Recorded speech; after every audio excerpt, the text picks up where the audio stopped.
जा पर कृपा राम की होई, ता पर कृपा करई सब कोई।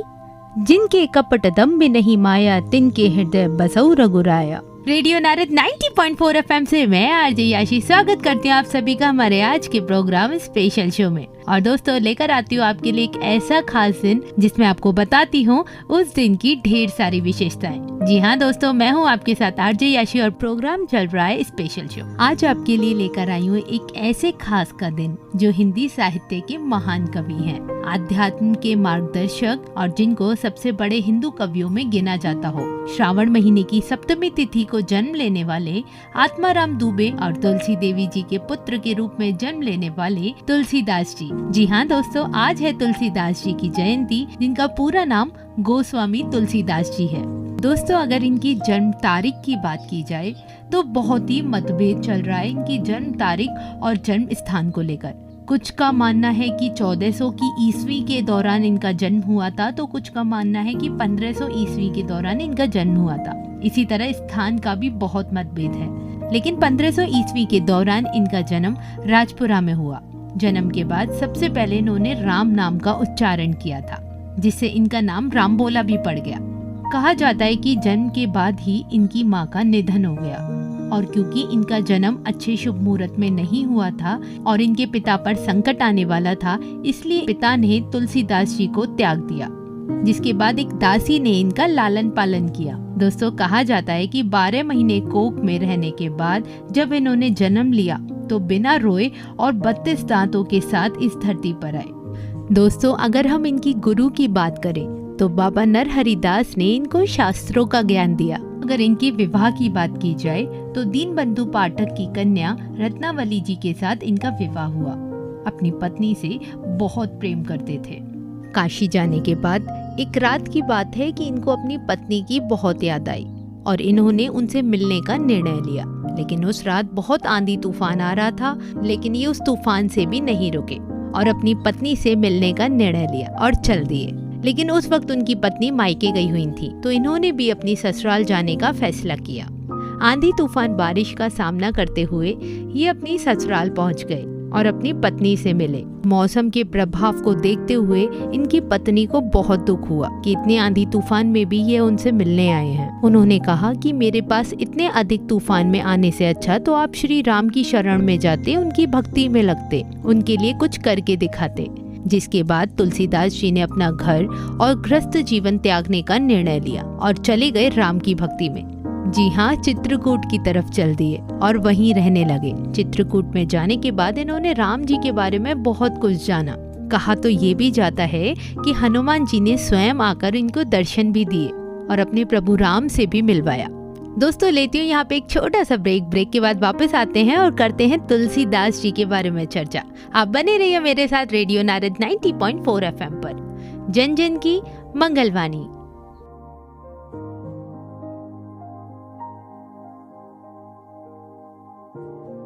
ब्रेक के बाद स्वागत है दोस्तों, मैं हूं आपके साथ आरजे याशी और प्रोग्राम चल रहा है स्पेशल शो। जी हाँ दोस्तों, जिसमें बताती हूँ उस खास दिन की विशेषताएं। इसी के साथ आज हम बात कर रहे हैं तुलसीदास जी की जयंती के बारे में, क्योंकि आज है गोस्वामी तुलसीदास जी की जयंती। ब्रेक से पहले हमने बात करी थी कि तुलसीदास जी चित्रकूट चले जाते हैं और वहाँ जाकर कहा जाता है कि हनुमान जी और प्रभु राम ने उनको स्वयं दर्शन दिए।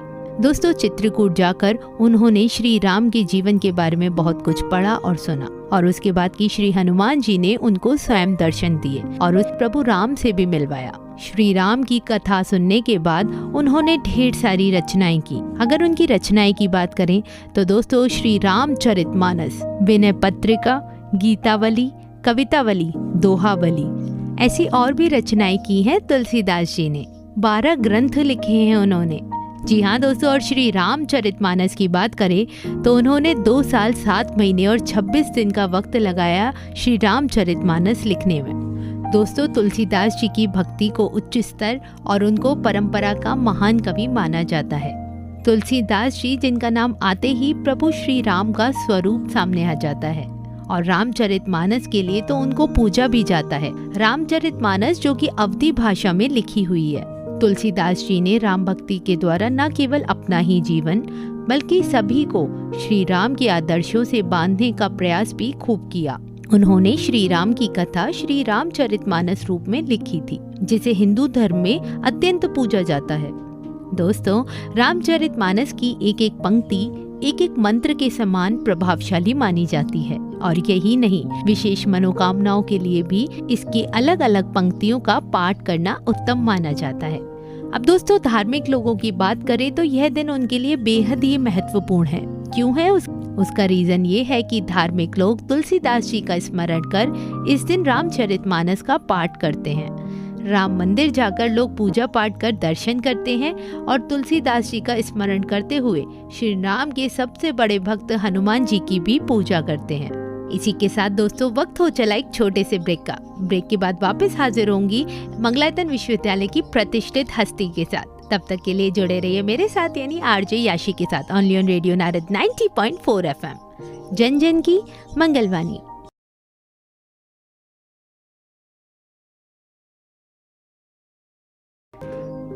स्वागत है दोस्तों, मैं हूँ आपके साथ आरजे याशी और प्रोग्राम चल रहा है स्पेशल शो। दोस्तों, आज है रामचरितमानस और हनुमान चालीसा जैसे अमर कृतियों के प्रेता, महासंत, समाज सुधारक, परम दार्शनिक, अमर महाकवि गोस्वामी तुलसीदास जी की जयंती, जिसके बारे में आज हम चर्चा कर रहे हैं। उसी के साथ दोस्तों, आज हमारे साथ मौजूद हैं मंगलायतन विश्वविद्यालय की प्रतिष्ठित हस्ती, हिंदी और संस्कृत की लेक्चरर डॉक्टर रेखा रानी, जो हमारे सामने तुलसीदास जी के दोहे का वर्णन कर उसका मतलब भी समझाएंगी। मैम, बहुत बहुत स्वागत है आपका। Thank you ma'am, thank you so much ma'am. Tulsidas ji ने अपने जीवन काल में बहुत सारे दोहे कहे हैं, जिनको पढ़ने और सुनने से हमारे निराशा भरे जीवन में उम्मीद की एक नई किरण आती है। आप उनके कहे कुछ दोहे का वर्णन कीजिए। जी बिल्कुल मैम, जैसे तुलसीदास जी ने कहा था, आवत ही हर शय नहीं, नैनन नहीं सने, तुलसी वहाँ न जाइए, जहाँ कंचन बरसे में। इस दोहे में तुलसीदास जी कहते हैं, जिस घर में आपके आगमन से अर्थात आपके आने से लोग खुश नहीं होते हैं, उनके नयनों में आपके प्रति प्रेम नहीं झलकता है, तो ऐसे स्थान में बिल्कुल भी नहीं जाना चाहिए, चाहे वहाँ सोने की वर्षा ही क्यों ना हो रही हो। सोने की वर्षा तो नोटों की बारिश। तात्पर्य यह है कि अत्यधिक पैसे वाले लोग होते हैं, उनके घर अगर कोई गरीब व्यक्ति आ जाता है तो उनको ज्यादा भाव नहीं देते हैं, गरीबों को ज्यादा इज्जत नहीं देते हैं, इसलिए ऐसे स्थान पर हमें बिल्कुल भी नहीं जाना चाहिए। और भी कहा है तुलसीदास जी ने, तुलसी भरोसे राम के, निर्भय हो के सोए, अनहोनी होनी नहीं, होनी हो सो होए। इस दोहे में तुलसीदास जी कहते हैं कि भगवान राम पर भरोसा रखकर निर्भय अर्थात बिना किसी डर और आशंका के निश्चिंत होकर रहो, आपके साथ किसी भी प्रकार की अनहोनी नहीं होगी, और जो होना निश्चित है उसे किसी भी प्रकार टाला नहीं जा सकता। जी बिल्कुल मैम। और भी आगे तुलसीदास जी क्या कहते हैं, तुलसी पावस के समय, धरी कोकिलन मौन, अब तो दादुर बोले हाँ, हमें पूछे कौन। अर्थात वर्षा ऋतु में मेढकों के टर्राने की आवाज इतनी ज्यादा हो जाती है कि कोयल की मीठी बोली उनके शोर में दब जाती है। अर्थात जब धूर्त और मूर्खों का बोलबाला हो जाए, तब समझदार व्यक्ति की बात पर कोई ध्यान नहीं देता है। ऐसे समय में उसके चुप रहने में ही भलाई है। सही बात। और भी तुलसीदास जी क्या कहते हैं, मुखिया मुख सो चाहिए, खान पान कहूँ एक, पालई पोषण सकल अंग, तुलसी सहित विवेक। इसमें तुलसीदास जी ने क्या कहा है, मुखिया मुख के समान होना चाहिए। मुख से मतलब है आपका मुंह, जो खाने पीने को तो अकेला है लेकिन विवेक पूर्वक सब अंगों का पालन पोषण करता है। उसी प्रकार मुखिया को भी सभी सदस्यों का ध्यान रखना चाहिए। जी आगे और भी कहते हैं, तुलसी साथी विपत्ति के, विद्या विनय विवेक, साहस सुकृत सुसत्य व्रत, राम भरोसे। क्या बात। इसमें तुलसीदास जी क्या कहते हैं कि विपत्ति मीन्स मुश्किल में, बुरे वक्त में ये चीजें मनुष्य का साथ देती हैं। कौन सी चीजें? ज्ञान, विनम्रता, विवेक, साहस, उसके अच्छे कर्म आपका सत्य और भगवान का नाम। बिल्कुल।